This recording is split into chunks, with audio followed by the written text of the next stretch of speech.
اللہ نے جو قرآن میں فرمایا نا کہ ہمیں معلوم ہے کہ ہم نے انسان کو کس چیز سے بنایا، وہ ٹاپک اصل میں یہ تھا جس پہ کئی ہفتے بیان ہو چکا ہے کہ انسان کو خواہشات کی بیس پہ فضیلت کبھی بھی نہیں ہو سکتی. آج پوری دنیا اس پہ چل رہی ہے کون زیادہ اچھا کھاتا ہے، کون زیادہ اچھا پہنتا ہے، کس کی گاڑی اچھی ہے، کس کی گھڑی اچھی ہے. تو بھائی یہ تو جانور بھی خواہشات کے پیچھے چلتے ہیں. اللہ دو چیزوں کو دیکھتا ہے، علم تمہارے پاس کتنا ہے، شریعت کا علم، اور اس پر عمل کتنا ہے. علم اور عمل ہے تو اللہ کی نظر میں آپ اشرف المخلوق ہیں. اگر علم اور عمل نہیں ہے تو انسان جو اپنے آپ کو فنٹر سمجھ رہا ہے، پوری کائنات مسخر کر رہا ہے، ہو سکتا ہے کائنات مسخر تو ہو جائے لیکن آخرت میں اس کا حساب دینا پڑے گا.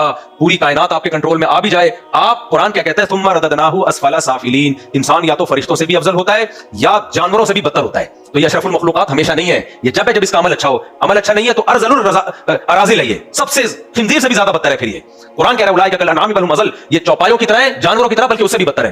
تو اس لیے اگر آپ زنا کر رہے ہو اور فوش فلمیں دیکھ رہے ہو اور برائیوں میں لگے ہوئے اور توبہ بھی نہیں کر رہے، زندگی تبدیل بھی نہیں کر رہے، نمازیں چھوڑ رہے ہو، ماں باپ کو ستا رہے ہو، شراب پی رہے ہو، لائف کو انجوائے کر رہے ہو، تو میرے بھائی آپ سوٹ ٹائی میں دیکھنے میں کتنے بھی اچھے لگو، کتنے بڑے سائنٹسٹ ہو، اللہ کی نظر میں گدھے گھوڑوں سے بھی کیا ہو، بدتر ہو. اور آپ کے پھٹے پرانے کپڑے ہیں، ٹماٹر کی ریڑھی لگا کے ٹماٹر بیچتے ہو، لوگوں کے جوتے گانٹتے ہو، ایماندار ہو، نماز روزے کے پابند ہو، اللہ کے احکام کو پورا کرتے ہو، آپ اللہ کی نظر میں اشرف المخلوقات ہو، مخلوق میں سب سے افضل ہو. تو یہ کرائٹیریا ہونا چاہیے انسان کے اچھے اور برے ہونے کا. عمل، اس کے علاوہ کوئی معیار نہیں اللہ کے ہاں. سمجھتا ہے یا نہیں سمجھتا ہے؟ اللہ ہم سب کو موت سے پہلے سمجھنے کی توفیق عطا فرمائے.